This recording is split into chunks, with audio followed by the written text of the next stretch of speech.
Well, Christopher Hill is the U.S. ambassador to Iraq. He joins us now. Thank you very much for joining us, Mr. Hill. Those attacks that were just mentioned, multiple targets, including the Iranian and Egyptian embassies, over 40 people killed. Many would say this makes a mockery of your claim that the security situation has improved, doesn't it? We know, actually, the security situation has improved, and if you look at the data over the course of the year, there's clear improvement in the security situation. What these attacks show is that you still have these terrorists, and by the way, they have no support among any group of Iraqi civilians. They have no territory that they can hide in. They operate clandestinely as small terrorist cells, and they are still able to inflict damage. Do you think it was al-Qaeda? You know, that is what most people are saying. Obviously, we have to wait for the investigation, but certainly that's what things are leading us to believe. Okay, let's talk a bit about the elections. Prime Minister al-Maliki wants a recount, and he said that he feels there was fraud in the vote. Does he have a point? Could he possibly be right?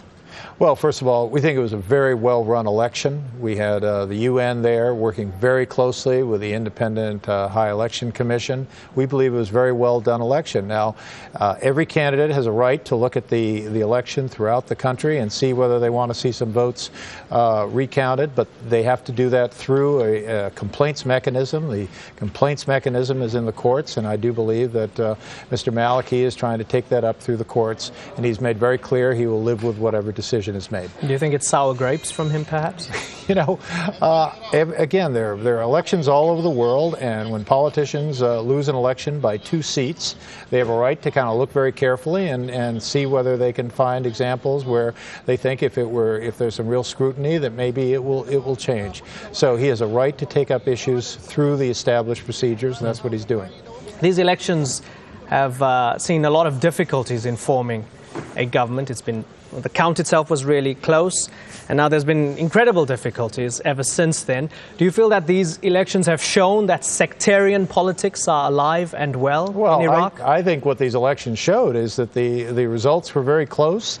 And when you have a close election, it puts to the test a lot of different institutions. For example, the Iraqi court system has to really be up to the challenge of dealing with people who are contesting parts or places in the election. So you bet they need to deal with that. But I think the elections show that Iraq is on the way to a democracy. They organize these elections themselves. They have their own security people out there dealing with us. So I think they're going in the right direction. Obviously, the true test will be when they're able to form a government, and they're different coalitions, and they're talking to everybody. And I think it's very difficult to predict at this point, first, when we will get a new government, and secondly, what the government's going to look like. Well, in trying to answer that, through their support of the Sadrists, who are seen as the kingmakers in this election by many, and their support of others, it seems we sort of know who Iran backs to win this election. Through their support of Iyad Alawi and others, it seems we know who Saudi Arabia want to win and form a government. What about the United States? Who's your preferred candidate? Our preferred candidate is whoever the Iraqi people can elect and have form a government democratically and according to the procedures. And I don't think it's helpful for the U.S. to have a candidate. I don't think it's helpful for anyone to have a candidate except the Iraqi people. Okay, so and frankly, they are working this. Let me rephrase. Who do you think would have the best opportunity to form a democratic government? I mean, you have a strong interest in this. You've got 90,000 troops. You're still legally an occupying force. So you have a strong interest. Who do you think would have the best chance of creating a democratic Iraq? You know, I'm a diplomat. I'm not a prognosticator. I'm not going to tell you who's going to win this thing. What I will tell you is that they are all talking to each other. My prediction would be whoever wins is someone who is able to put together a broad coalition, and my guess is that broad coalition is going to include Sunni, Shia, and Kurds. And by the way, you mentioned the Sadrists are kingmakers. You might also mention that the Kurds are kingmakers too. And the Sadrists they had some 38 seats out of 325, which is the new number of the parliament. That's about 12%. Last time they had 30 seats out of 175, which, if my arithmetic is correct, is about 11-something%. So I don't think there's a big change there with the Sadrists. The Sadrists they've wrapped up their own mini referendum on who they're going to back. They haven't revealed the information to all of us yet. We're looking forward to that. Who do you think they're going to back? Do you think there's a possibility that they could back Iyad Allawi? Hey, these are tough negotiations. People are going to sit around with a lot of cups of tea and probably a lot of cigarettes before they finally figure out who they're going to back. And I think it'll depend on what's on the table and what's going to be on the table, or ministerial positions, issues like that. So I think they're going to be in the middle of the negotiations and discussions and arguing about that. And I think the Iraqis know how to do that. They don't need help from me. Your predecessor, Ambassador Crocker, last month he had an interview with Foreign Policy magazine. He said that President Obama's plan to decrease the U.S. presence in Iraq to 50,000 support troops by the end of August makes him, quote, nervous. That was the word he used, nervous.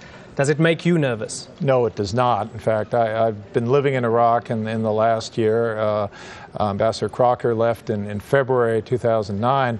Since that time, a lot has happened in Iraq. And one of the most important developments was that the U.S. has fully honored its commitments in the security agreement. And one of those commitments was, of course, to pull U.S. forces out of the cities, out of the towns, out of the localities. That happened last June 30th. That is a very important development. And based on that development, the kind of tasks that the U.S. has to do now, that is advise and assist Iraqi forces, is best done at a number of 50,000. So right. I think it's an appropriate number. Our president thinks it's an appropriate number. Our military commanders think it's an important number and an appropriate number, and that's where they're heading to. Could this election cause you to rethink that? Because we're in April now. August is not very far away. If there's still no government by August, would you be sitting down to rethink that troop redeployment or withdrawal to 50,000? Again, now you're asking me hypothetical questions. But you must be discussing that. Oh, diplomats never discuss hypothetical questions. What I will tell you, though, is that there's a lot of work going on today, right now, as Iraqis talk to each other. And I think the Iraqi people who went out to vote in that election, and they went out in very big numbers, they are expecting to see their political leaders work this and get to a new government. So I think you're going to see a new government, and I surely believe that you're going to see the U.S. troop withdrawal stay on schedule. Okay, so I'll ask that question again in a roundabout way. Have you discussed the possibility of changing your mind if the government is not formed by August? There are probably 16 ways you can ask that question, but I've only got one answer, which is I'm not going to deal with a hypothetical question. I will tell you that as the situation looks today, it is very clear that we are on schedule to reach the 50,000, which is called for in the president's speech over a year ago. We have worked very hard. That was not a number grabbed out of the air. That was a number carefully selected together with military commanders. So they are moving to that number. And given that our troops are out of the cities, out of the towns, out of the localities, it's a very appropriate number to, at which point we will cease combat operations and deal with advising and assisting Iraqi forces. Right. Iraqi forces are really standing up. Police forces are standing up. This is the future of Iraq. Iraqi forces, not U.S. forces. Ambassador Hill, pleasure talking to you. Thank you very much. Thank you.